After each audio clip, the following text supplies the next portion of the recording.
नमस्कार, times today news पर आपका स्वागत है। किसी इंसान के उसके इंसानियत का मलाल क्यों, और जिसने सच कह दिया तो उसका बुरा हाल क्यों। यह बात डॉक्टर प्रोफेसर लक्ष्मण यादव के चरितार्थ से जुड़ी हुई है। मैं पहले बता दूं, डॉक्टर प्रोफेसर लक्ष्मण यादव से जुड़ी कुछ खास बातें।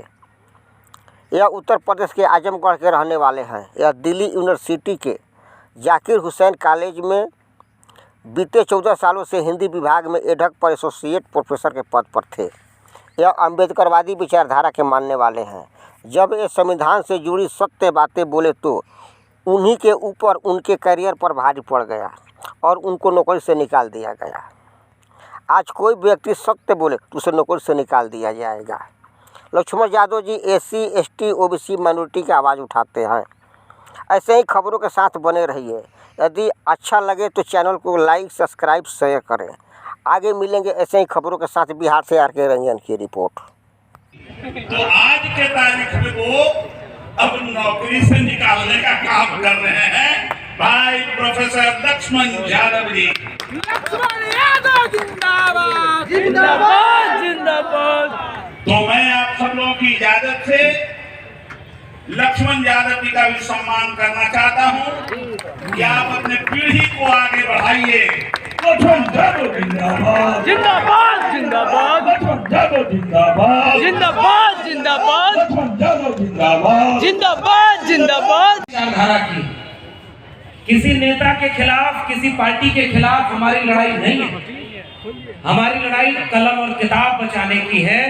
और मैं शुक्रिया अदा करता हूं फतेह बहादुर जी का, और उससे ज्यादा शुक्रिया उस राजनीतिक दल का करना चाहता हूं जो अपने विधायक के साथ कंधे से कंधा मिलाकर खड़ा है और उन्होंने हिम्मत दी। एक शेर बड़ा मौजूद है कि जुल्म के साये में लब खोलेगा कौन, और हम भी चुप रहे तो फिर बोलेगा कौन। इसलिए मैं पूरी तरह से इस बात की, इस लड़ाई की, इस वैचारिक लड़ाई के साथ खड़ा होने आया। क्या बोला था इन्होंने, फतेह बहादुर जी ने?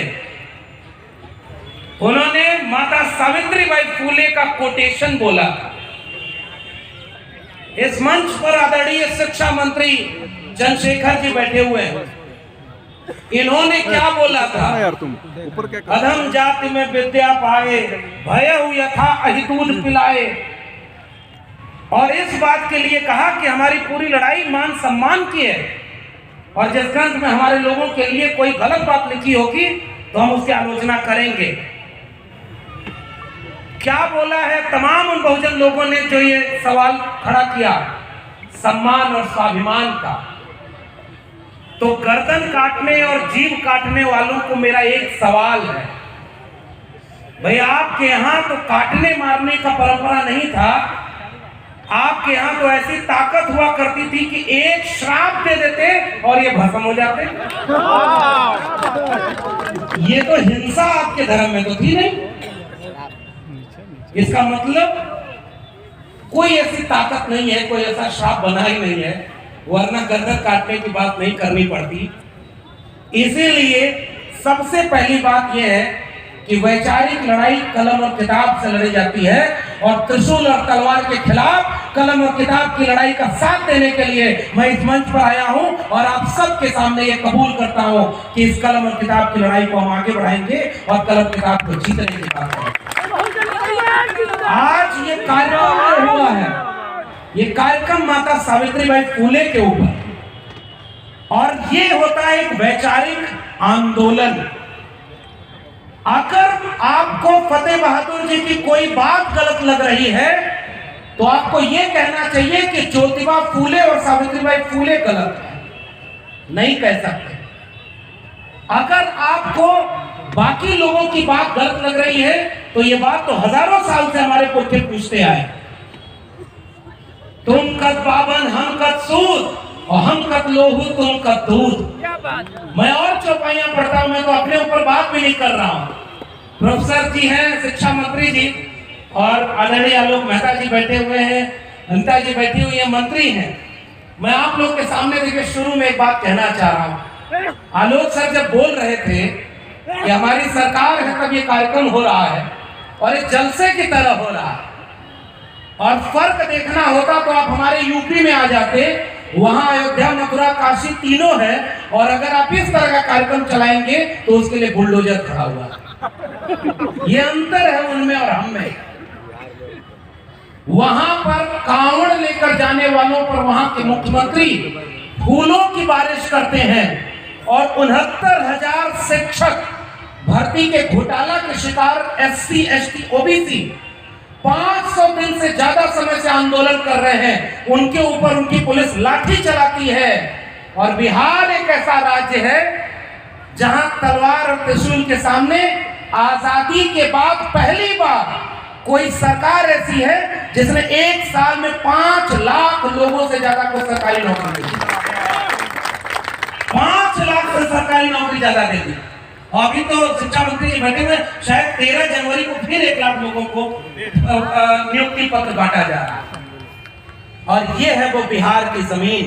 इसलिए मुझे लगता है सर, हमारे जैसे लोग जब बिहार आते हैं तो इसकी मिट्टी में आज भी हमें तथागत बुद्ध की तर्कशील प्रज्ञा, करुणा की ताकत महसूस होती है। इसलिए हम बिहार से ऊर्जा लेकर जाते हैं।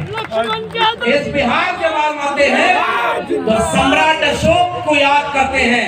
आज के लोग कहते हैं हम अखंड भारत बनाएंगे, और यहाँ के लोगों को कहते हैं कि अगर आपको इनका मामला कबूल नहीं तो आप पाकिस्तान चले जाइए, बोलते हैं ना। और अखंड भारत में 45 करोड़ मुसलमान बाहर से भारत में आ जाएंगे, उसका क्या करोगे? इसलिए जब बिहार हम आते हैं तो सम्राट अशोक को याद करते हैं। ये इतिहास है आपका। हमारी लड़ाई किसी जाति, किसी धर्म के खिलाफ नहीं है। सम्राट अशोक ने जब तलवार उठाई तो वहां मैं गया हूं, उस जगह पर बंगाल में नदी का रंग लाल हो गया था, और जब तलवार रख करके बुद्धिज्म का परचम उठाया, ये पंचशील झंडा पूरी दुनिया में लहराया। उस ताकत का नाम है सम्राट अशोक, और उसकी बात मैं बिहार में जब भी आता हूं तो याद करता हूं। ये बिहार मनर कर्पूरी ठाकुर की जमीन है। ये बिहार कर्पूरी ठाकुर की जमीन इसलिए मैं कहता हूं, इतिहास इसलिए भी याद किया जाना चाहिए सर। मैं उत्तर प्रदेश का रहने वाला हूं, और जिस समय उत्तर प्रदेश में मुख्यमंत्री थे, आओ अगर आपकी भावना आहत होती है इस तरह के बयानों पर, तो प्रोफेसर चंद्रशेखर ने यही सवाल पूछा था कि अगर तुम्हारी किताब में कोई बात लिखी है जिससे हमारी भावना आहत होती है, तो हमारी भावना की कोई कीमत नहीं है क्या? हम अपनी भावना आहत करने वालों के खिलाफ बोलेंगे, और इसका अधिकार हमें भारत का संविधान देता है। संविधान ने इजाजत दी। तो एक इतिहास ये भी याद करिए, और इस बात को आज कहने का वक्त है। उत्तर प्रदेश में मुख्यमंत्री थे राम नरेश यादव, और बिहार में मुख्यमंत्री थे कर्पूरी ठाकुर। एक अहिर बिरादरी के और दूसरे नाई बिरादरी के। दिल्ली के लोग उस इतिहास को याद करिए, उन्होंने क्या कहा कि दिल्ली से चमड़ा भेजा संदेश, और बार बनावे कर्पूरी और भैंस चरावे राम नरेश। ये किसने नारा लगाया था? बड़ जात बतियौला से और छोट जात लतियौला से। ये मुहावरा किसने बनाया था? ये सवाल हमने पूछना शुरू किया, क्योंकि तुमने कभी अपने धर्म के नाम पर हमें एक माना ही नहीं, तुम हमें जातियों में बांटकर अपमानित करते रहे हो। अहिर, गड़ेरिया, कुर्मी, चोर और घर सारे का टंगरी तोड़, भोजपुरी समझते हैं ना? तब मैं बिहार में खड़ा हूं, और उस बिहार में जो समाजवादी आंदोलन, बिहार के लोगों का इतिहास पढ़िएगा, त्रिवेणी संघ का आंदोलन जो 90 की बात करता है, उसके बाद अर्जक संघ और बाबू जगदेव प्रसाद का आंदोलन। ये आज के नौजवान जितने आए हैं सेल्फी खिंचाने, मैं उनसे कहना चाहता हूं, पुराने लोग तो उस इतिहास के गवाह हैं, नौजवानों को आज पता ही नहीं कि धर्म की अफीम क्यों चलाई जा रही है, क्योंकि आपसे आपका इतिहास कोई पढ़ने नहीं देना चाहता है। बाबू जगदेव प्रसाद, महामना रामस्वरूप वर्मा, उनके नारे को याद करिएगा, जिसमें समता की चाह नहीं वह बढ़िया इंसान नहीं, समता बिना समाज नहीं, बिन समाज जनराज नहीं, और जो जमीन को जोते बोए वो जमीन का मालिक होए, ये नारा लगा था। और समाजवादी जगह है ये भाई। बिहार के लोगों, आपसे ऊर्जा लेने के लिए मैं इस इतिहास को याद कर रहा हूं। क्या बोला था उन्होंने? 2 बातें हैं मोटी मोटी, हमें चाहिए इज्जत और रोटी। हमारी लड़ाई इज्जत और रोटी की लड़ाई थी। जितने लोगों ने ये लड़ाई लड़ी है वो इज्जत और रोटी की लड़ाई है। तो समाजवाद का नारा था, मिटे गरीबी और अमीरी, मिटे चाकरी और मजबूरी, रोटी कपड़ा सस्ती हो और दवा पढ़ाई मुफ्ती हो। वो नारा जब आगे बढ़ा, उन्होंने क्या लिखा उस नारे में कि ब्राह्मणवाद की क्या पहचान, गिट पिट बोले करे न काम, और मानववाद की क्या पहचान, ब्राह्मण भंगी एक समान। ये नारा था और उस नारे को डॉक्टर राम मनोहर लोहिया ने आगे बढ़ाया। इस पूरे नारे में कहीं आपको हिंसा नजर आ रही है क्या? किसी के खिलाफ गाली नजर आ रही है क्या? नहीं। किसी का अपमान नजर आ रहा है क्या? उस नारे को डॉक्टर राम मनोहर लोहिया ने आगे बढ़ाया। सब पिछड़ा संग सौ पाने बांधी गांठ, और पिछड़ा पावे 100 में 60। और उस नारे को बाबू जगदेव प्रसाद और रामस्वरूप वर्मा ने आगे बढ़ाया कि 100 में 90 शोषित हैं, शोषितों ने ललकारा है, धन धरती और राजपाट में 90 भाग हमारा है, 10 का शासन 90 पर नहीं चलेगा, नहीं चलेगा। किसी के खिलाफ ये लड़ाई है क्या? ये लड़ाई आपके हक अधिकार की लड़ाई रही है। और उस नारे को जब आगे बढ़ाया तब उन्होंने कहा कि जो जमीन को जोते बोए वो जमीन का मालिक होए, राष्ट्रपति का बेटा हो या चपरासी की हो संतान और टाटा बिरला अंबानी हो, सबको शिक्षा एक समान, सबको शिक्षा सबको काम, वरना हो की नींद हराम। शिक्षा पर जो खर्चा हो बजट का 10वां हिस्सा हो और सबको शिक्षा दे न सके जो, वो सरकार निकम्मी है। और जो सरकार निकम्मी है वो सरकार है। ये हमारी लड़ाई है, शिक्षा की कलम और किताब की लड़ाई है।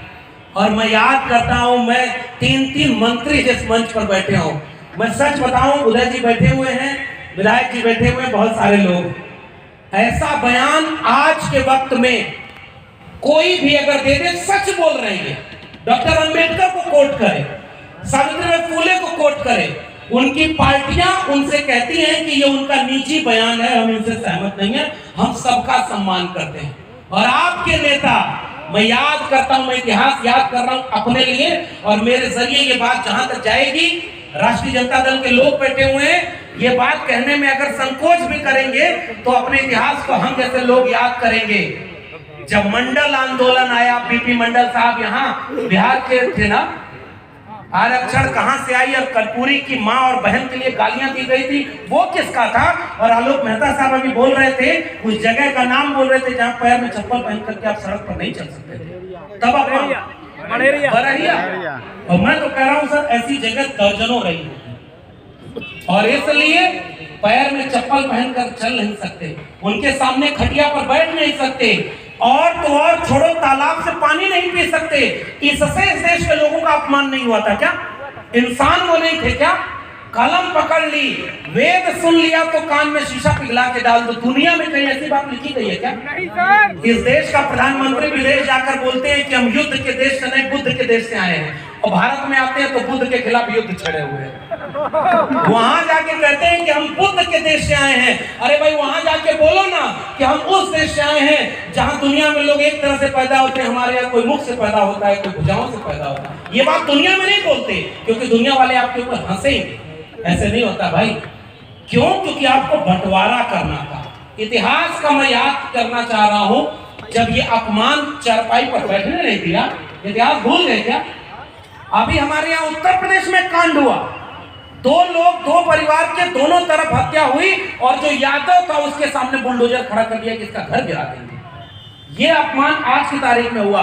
उत्तर प्रदेश में हमारे मुख्यमंत्री रहे, आदरणीय मरहूम नेताजी के वो मुख्यमंत्री के बेटे रहे, ऑस्ट्रेलिया से पढ़ करके आए थे, और जब मुख्यमंत्री आवाज छोड़ा तो गंगा जल से उनका आवाज धुलवाया। ये अपमान नहीं हुआ क्या? हुआ सर। और इसलिए मैं पूछने आया हूं, जब ये अपमान आपके लोग करते थे 90 में बीपी मंडल साहब से विधानसभा में, पुराने लोग जानते होंगे, जब से मैंने इतिहास पढ़ा है, मैं अपने लोगों को समझाने के लिए बात कहता हूं।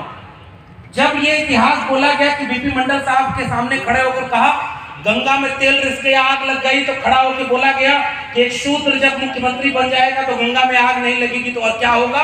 बीपी मंडल साहब ने खड़े होकर बोला, ये गंगा में आग तो तेल रिसने से लगी है, लेकिन हमारे यहाँ होने से तुम्हारे सीने में जो आग लगी है इसको हमें और भड़काएंगे, तब की बराबरी का भारत में बना।